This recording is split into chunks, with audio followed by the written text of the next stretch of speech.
Hey everyone, 4 more sleeps till the fat man breaks into your house and leaves you lots of presents. It's like a reverse burglar.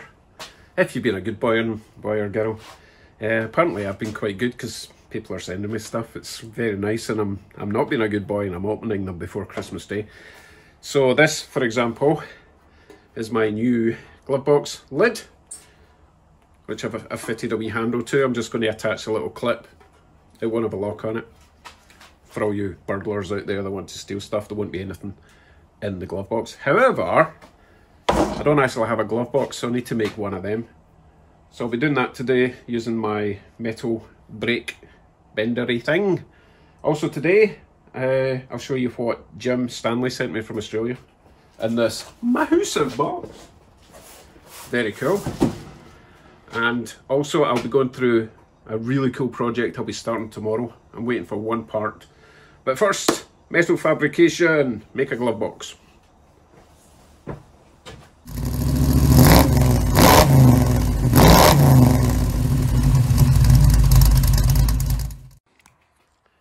First things first, let's have a look at what we have to play with. So this is obviously the old glove box lid.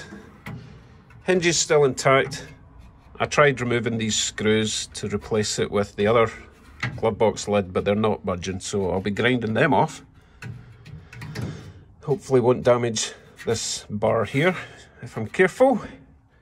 At the top we have a couple of stoppers there. That one's still intact, but that one has gone, and that's just so that you can close it tight without it making that noise, although it's not really doing any good. So I might just put a little bit of rubber in the corners there to stop that. So glove box itself, I can make it as deep as I like, but I want to leave room at the back for wiring and ducting if I decide to go for a heating system.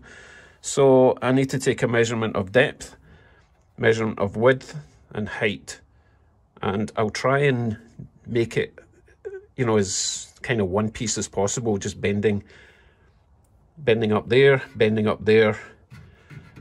My metal bender will not allow me to bend it in a U-shape, so I'll probably just weld a plate over the top. It won't need much. If I build it high enough, you won't even see the top of it, so it won't really matter how it looks. So let me get some measurements done and we will start fabricating. So let's draw this out then. So the opening, let's say, is there, and I'll be wanting it to go from there back to there. This doesn't need to be accurate at the moment. And then up to there. So it'll basically be a box. So I need to take the measurement from there to there, all the way up to there, because I'm going to fold it up that way, and that section there will get folded up that way. I can tack it along there, tack it along there, and obviously there and there, and then just put a plate over the top. Now if I want the box to slope down a little bit, I need to take that into consideration and shape that kind of like that, or I might not bother. We'll see. Right, I'll get some measurements and put them on this.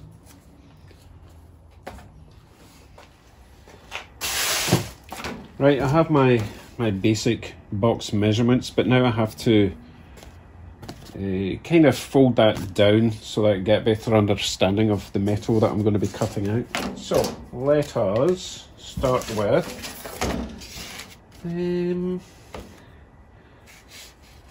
the base section, I guess, right? So we've got a base section there. The back side will get folded up. Side sections will get folded up.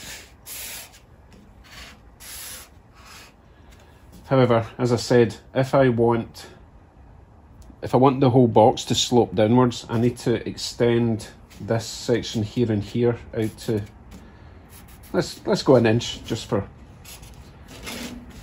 simplicity, right? So this section here will be an inch shorter than that section there, lengthwise. Fairly straightforward. Fold them up, tack it all together, put a lid on it, balls your ante. Let's go.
So as you maybe saw, I wasn't able to bend this back section up on my bender. You would need like a finger brake for that kind of thing. So I had to kind of do it by hand. I don't mind, it's got a bit of a curve, but that's all right. So now I'm just going to weld up, tack these corners together, and then make sure it fits in the car, and then decide if I want to put a lid on it. I don't really think I'll have to, but let me tack these up.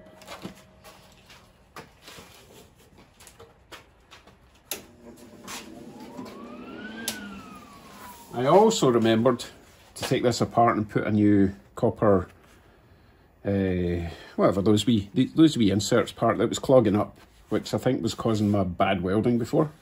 Apart from the fact that I'm not a good welder, but that didn't help, so let me get these tacked on.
That will do.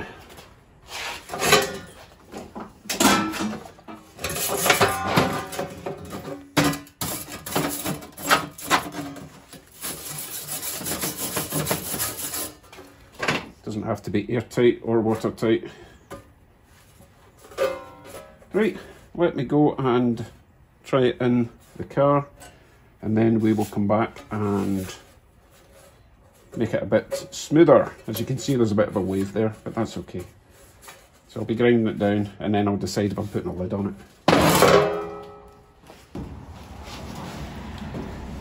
So as you can see, I've cut that at an angle so that when it sits in, it will have to tilt back in order for that line to be vertical.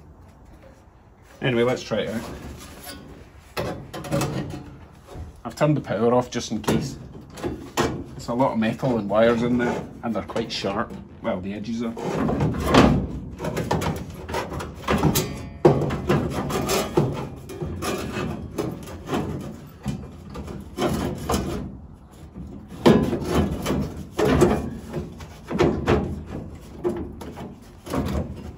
So that's going to sit like that. I need to cut a couple of grooves in a glove box for the hinge to go through.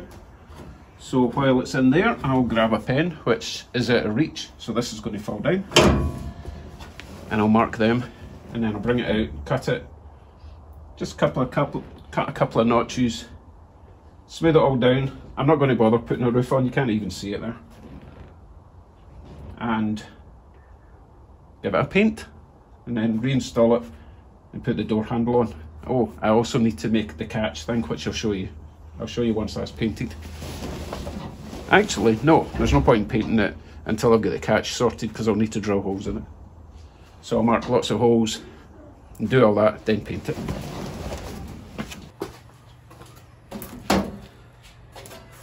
My slots are cut. Now, I'll explain what these little holes are for later. But meantime, I'm going to give it paint. Give it a couple of coats on the inside, flip it over, a couple of coats on the other side.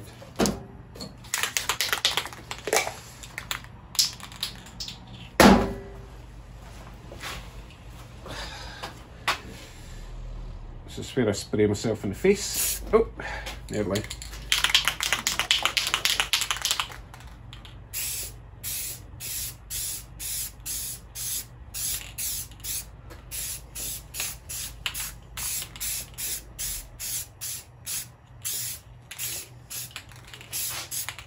I'm not going to go too mad with the first coat. Wait for that to dry for about 10-15 minutes. Back shortly.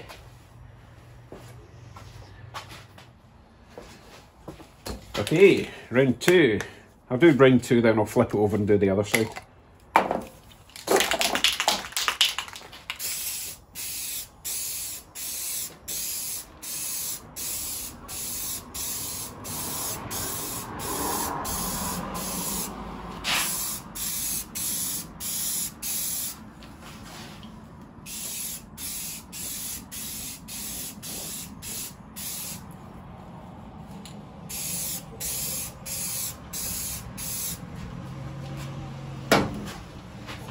Flippity flip.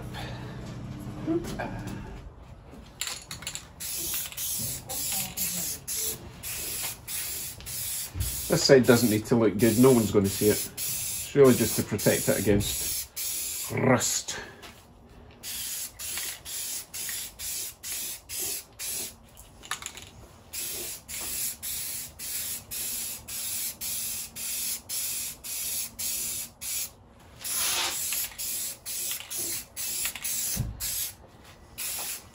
It's quite a nice paint, this.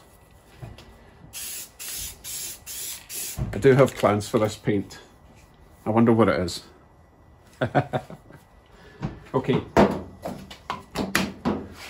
While I'm waiting for that to dry, I've got a little side project I want to do.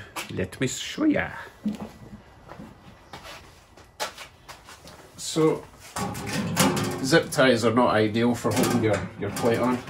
So I picked up one of these from Canadian Tire, and it was only like $5 or $6. So that is perfect. What I'll do is I'll mount that about there, and then the plate will just hang down to about there. So that should be quite nice. I'm going to just bend these in to the angle of the grill, bolt through there. A sort of, maybe just a big washer at the back would be enough to hold that in. And then obviously the number plate will hang down there. So let me throw that together.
Right, let's see how that looks.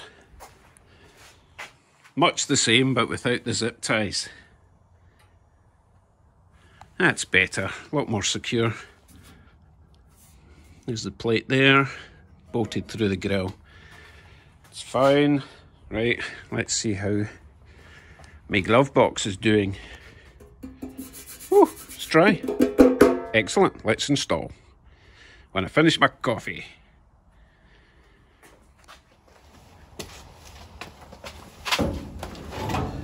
Right, let me slot this in place.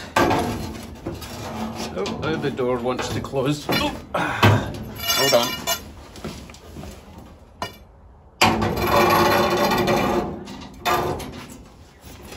Right, let's try that again.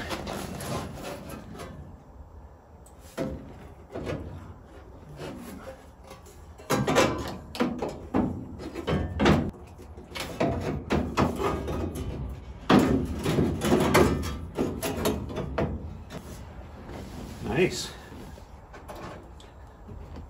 So because of the way it's mounted, I only need to hold it in with 2 little screws at the sides.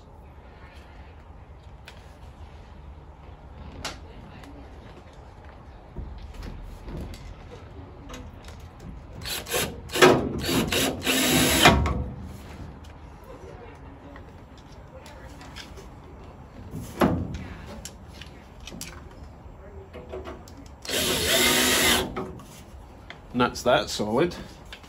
The other holes I was showing you earlier are for one of these. Probably recognise that if you've ever done a kitchen cupboard. That'll go on this side. I didn't want it in the top because every time you put your hand in, you would catch the top of your hand in it, so I've got it way over here.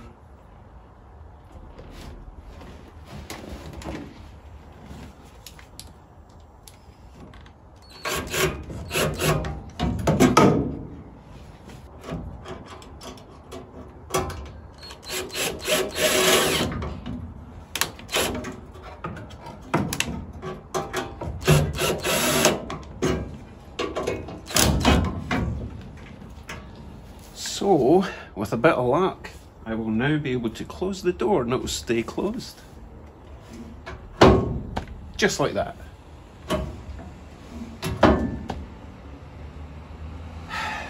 That was easy. What's next?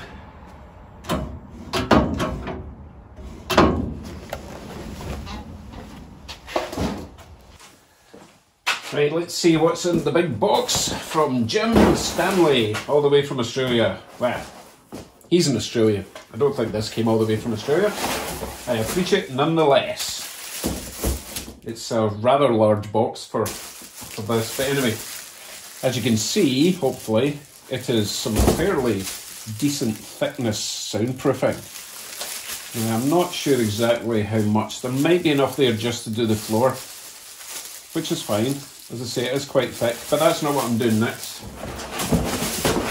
I will be doing this soon though. Next, I will be doing